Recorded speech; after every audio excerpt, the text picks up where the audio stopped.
Grattierte Hähnchenbrust würzen.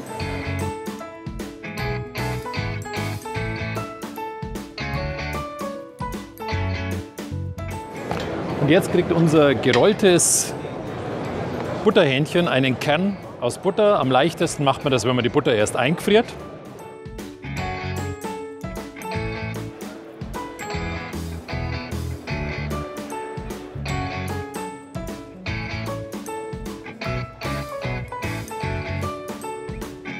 Die Butterhähnchen werden ganz normal paniert. Ich nehme dazu halt eher ein grobes Paniermehl, weil das Ganze fluffiger macht. Das hat ein schöneres Bild.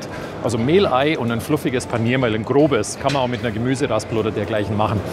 Und das Schöne beim Butterhähnchen ist so, dass beim Braten jetzt ich ein ganz normales, neutrales Bratöl hernehme, weil der Buttergeschmack kommt durch das Schmelzen von innen nach außen.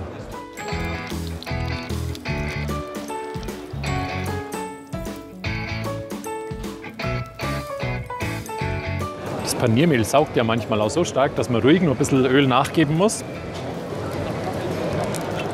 Aber dadurch schmeckt es halt auch einfach besser. Und das Ganze schön langsam, mit Geduld, dass es schön langsam durchzieht. Dadurch habe ich eine sensationell saftige Hähnchenbrust und eine schöne fluffige Kruste und der Buttergeschmack kommt von innen nach außen.